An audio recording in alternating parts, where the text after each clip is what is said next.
The Hiram Key, the Knights Templar, Part 2 of Chapter 3. What were they searching for? We instinctively felt that there was something wrong here. There is no evidence that these founding Templars ever have projection of pilgrims. But on the other hand, we were soon to find that there is conclusive proof that they did conduct extensive excavations under the ruins of Herod's temple. We soon realized that many other writers had had reservations about the accepted version of the Templars' aims. The more we looked, the more we came across theories about the real motives of the Templars. In one, the French historian Gatien de la Forge commented, "The real task of the 9 Knights was to carry out research in the area in order to obtain certain relics and manuscripts which contain the essence of the secret traditions of Judaism and ancient Egypt, some of which probably went back to the days of Moses." This comment was used by the researcher and author Graham Hancock in arguing that these knights were not what they seemed. He concluded that the temple site itself was the focus of their interest and that there is evidence of their major excavations. He quoted from the Israeli archaeologist's official report, which established that these 9 knights were searching the temple ruins for something unknown. The tunnel leads inwards for a distance of about 30 meters from the southern wall before being blocked by pieces of stone debris. We know that it continues further, but we had made it a hard and fast rule not to excavate within the bounds of the Temple Mount, which is currently under Muslim jurisdiction, without first acquiring the permission of the appropriate Muslim authorities.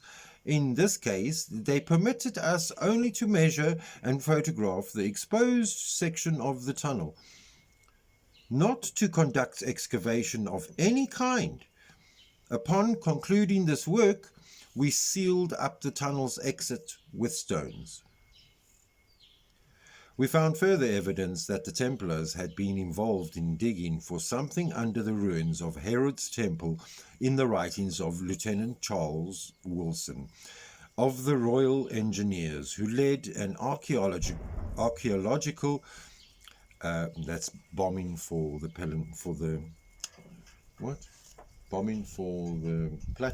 platinum mines around us. So you'll hear a few explosions.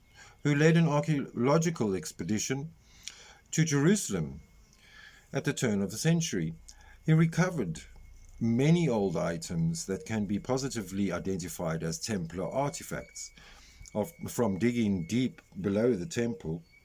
As our researches for this book were nearing completion, we had the good fortune to meet Robert Bryden, a scholarly Templar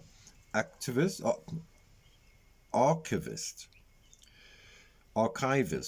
based in Scotland, who now, as many of these items are in his care.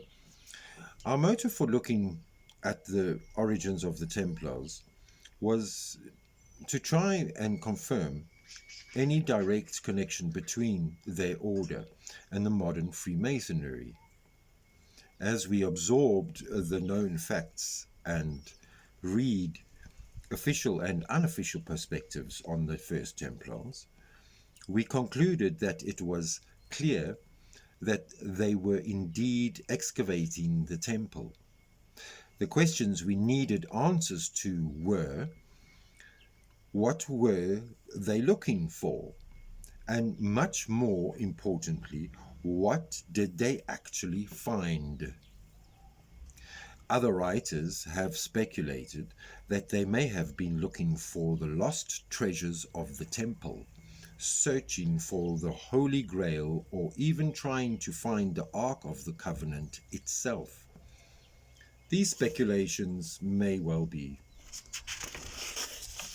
correct, but of course, we were more interested in what they actually found rather than what they originally set out to locate.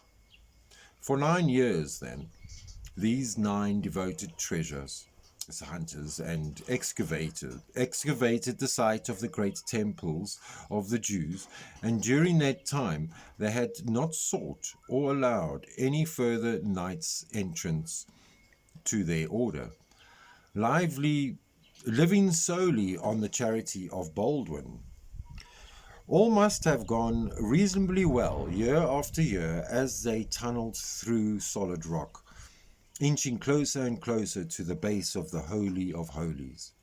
But then something happened. It changed the basic plan. It occurred to us that it was probably something less than a coincidence, that Hugues de Payen's journey west to find recruits for the first time happened just months after the death of the benefactor Baldwin in October 1126. Had they run out of the funds and food before the unknown task was completed, or did they wait for Baldwin to die in order to cut him out of any share of the treasure? The rule of order. It appears that Payen's journey had been prompted by a real fear for the continuance of their group. A letter he wrote as he travelled through Europe clearly illustrated his concern that his fellow knights back in Jerusalem needed their convictions bolstering. It referred to the knight's original vocation being weakened by the devil, and went on to quote biblical passages to reassure his remaining 7 knights. There were only 7 left back on the Temple Mount, as Payen was accompanied on his journey by André de Montbard, the uncle of the very young but highly influential abbot of Clairvaux, destined to become Saint Bernard. It must have been his family connection that took him first to Bernard, who was clearly impressed by the story he heard from his uncle. Bernard's words promoting their campaign for assistance left little doubt about his opinion of these knights from Jerusalem. They go not headlong into battle, but with care and foresight, peacefully as true children of Israel. But as soon as the fight has begun, they rush without delay upon the foe, and know no fear. One is often put to flight as 1,000, 2, 10,000. Gentler than lambs and grimmer than lions, theirs is the mildness of monks and the valor of the knight. The future of Saint Bernard quickly brought the fledgling order to the attention of Pope Honorius,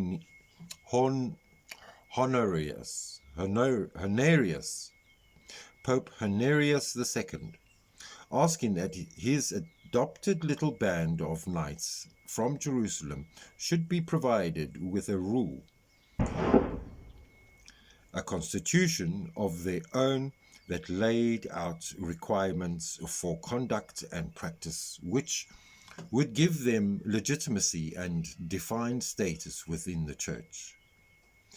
This was finally granted on the 31st of January 1128, when Hugues de Payen appeared before the specially convened Council of Troyes. This impressive body was presided over by the Cardinal of Albano, the papal legate, and comprised of the archbishops of Reims and Sens, no fewer than 10 bishops and a number of abbots, including Bernard himself. The proposition was carried, and the Templars were given the right to wear their own mantles, which at the time was pure white, as well as receiving their rule. To the whole world, they were now truly monks as well as knights. What fascinated us was the rule given to the Templars was not so much as it said, but much what it did not say. Nowhere was there any mention of pilgrims or their protection. Strange, we thought, how the apparent sole reason for creating the order could be so totally overlooked. By this point, we were convinced that something very mysterious was at the center of the founding of the Templar order. The original 9 knights had long been extremely reluctant to take in new recruits, but now they were forced by the need for funds, extra workers, and perhaps even clerics to change their attitude. The new rule made joining members probationers for the first year and required from them an immediate vow of poverty. So a new brother had to hand over his personal wealth to the order. All candidates were required to have been born in wedlock, be of noble birth, be free from any vow or tie, or be of sound body. Upon admission, the accepted brother owned only his sword and nothing else. He had no identity apart from his sword, which he dedicated to the service of the order. When he died, his grave carried no inscription, being marked only with a rectangular stone into which the shape of his sword was carved. Immediately after the granting of the rule, the Templars' circumstances went from strength to strength. They gained the support of scores of influential landowners, and donations started to arrive from all corners of the Christian world. Bernard had convinced the Pope of their worth, and suddenly they became the fashionable cause, which, with wealth being thrust upon them. When Hugues de Payens and André de Montbard returned to Jerusalem, a mere 2 years after setting out, the level of their success was outstanding. They had gone west with nothing and came back with papal rule, money, precious objects, landed wealth, and no less than 300 recruited noblemen to follow Hugues de Payens' lead as Grand Master of the Major Order. Hugues de Payens must have been producing something very tangible to generate such interest and support. With our curiosity mounting, we looked further into what is still known of these warrior monks. The new members of the order were sworn to poverty, chastity, and obedience, but whether or not this rule was applied retrospectively to the founders is never mentioned. Certainly, Hugues de Payens remained married to Catherine de St. Clair, a Scottish woman of Norman descent, and set up the first Templar preceptory outside the Holy Land on her family's land in Scotland. In fact, a fact that would later turn out to be of major relevance. Entrants were obliged to cut their hair, but forbidden to cut their beards. This is where the image of the Templar Crusader with the long flowing beard arose. Diet, dress, and all other respects of their daily lives were controlled by the rule. In particular, their behavior on the battlefield was strictly ordered. Templars were not allowed to ask for mercy or to ransom themselves, but were compelled to fight to the death. They were never allowed to retreat unless the odds against them exceeded 3-1, and whilst history shows that they ultimately lost, it is also clear from Muslim as well as Christian records that the order was both feared and respected for its fighting skills. We were amazed to find that about 10 years after the granting of their original Latin rule, the Templars began to think so highly of themselves that they unilaterally developed the French rule to replace the former with one in the working language of the members of the order. The fact that they had the confidence to do this illustrates the power and independence of the Templars and that the Templars enjoyed. This new rule contained several significant changes, but intriguingly, it still made no mention of the protection of pilgrims. It did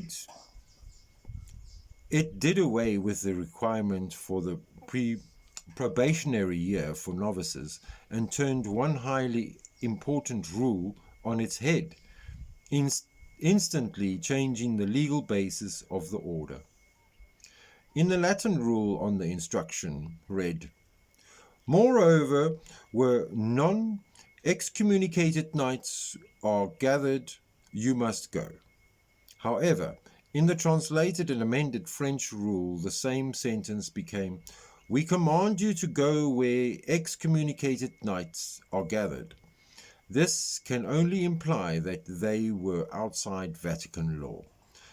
There can be no possibility that this was simply an error of translation, as the clerics were working on their own language, not some unfamiliar script, and such as the total reversal of the meaning would have been spotted by the rest of the order, even if the original scribe made a mistake. Taken with what we now know of the Templars, both their arrogance and their subjected deviation from the Church of Rome, it is entirely understandable that they dared to write such a thing, but we could not find anything to indicate that their reason might have been. Eventually, the Templars' luck was to run out. The Pope and Philip, King of France, moved in on the errant order, bringing it to its knees in just one terrible day, Friday the 13th of October, 1307. Ever since that day, the number 13 has been considered unlucky, and a Friday the 13th of any month has become a date to keep any overly superstitious person indoors, clinging to their lucky rabbit's foot.